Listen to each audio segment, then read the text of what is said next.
This is a Mk1 Volkswagen Golf, and this video tells you all about a very common problem which causes issues with the fueling system.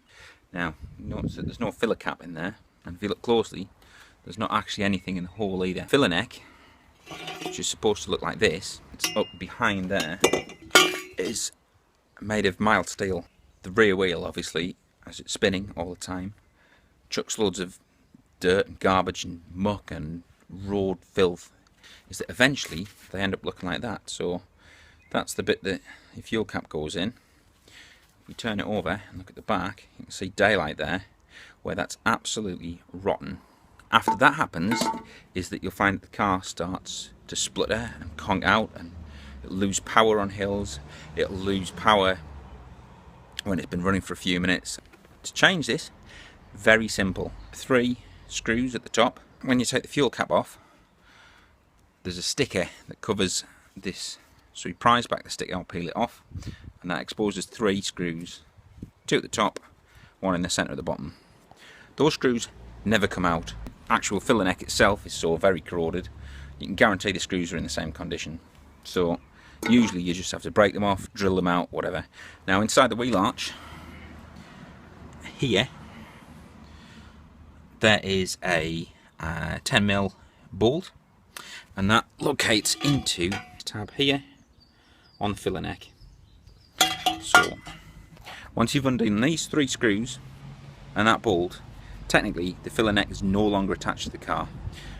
It won't come off at that point because it's still held on 2 places. So up inside here, this pipe here, that is a breather pipe, and that pipe attaches to the side, say on there, the side, this piece here of the filler neck.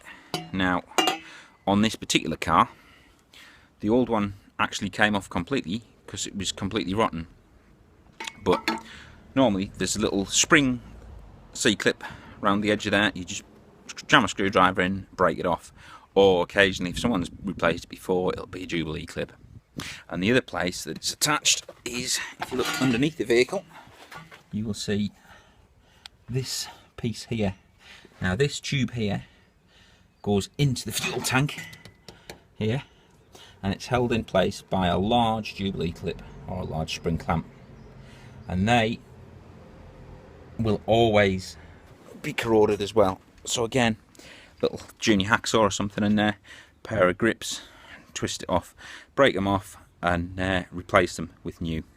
When you put it back together, there is a rubber gasket on the outside of here, so I don't know if you can see that. There's a rubber gasket there. That should peel off there, or you could use a new one. It's probably preferable. And the other thing to be aware of, you'll notice that the size of these, if I show you them, so this is the old one here. You see the distance there of the bottom of it to the curve. The new one here is much longer, and the reason for that is that the new one is actually intended for a hardtop vehicle, but this is obviously cabriolet, as you can see from the roof. You can either spend the best part of £100 on a proper dedicated cabriolet one, or you can cut about 8 inches off the end of the hardtop one and then bend it round slightly, and it will fit without a problem. Once it's back together, what you need to be aware of is that all of the bits of rust out the end of this are probably still floating around in the bottom of your tank. So a good thing to do with that is to get something like a it's basically a telescopic magnet. Wrap a load of cotton around that, make sure it's not going to come off, and zip tie it on or something, and jam it in the tank. There is actually an access hatch, which if you go in through the top of the tank, there are 3 screws here. So this is with the rear seat base removed. You'll notice that there's this black circle piece here. Now there's 3 screws here. If you undo them screws, there's a piece in there which has got a bayonet fitting, which you can just twist off. The problem on this car is someone's been here before and they've basically siliconed it in. So you can either go in through the top of there, or you can go in through the filler neck. There's a little flap that flaps down, flap that out of the way. Like I say, magnet on a stick with some cotton, make sure it's very firmly attached, and that'll pull all the rubbish out. The other thing you might want to do, if you disconnect the fuel line at the carburetor end, some compressed air down, or even blow down it, will be enough to clear the fuel lines.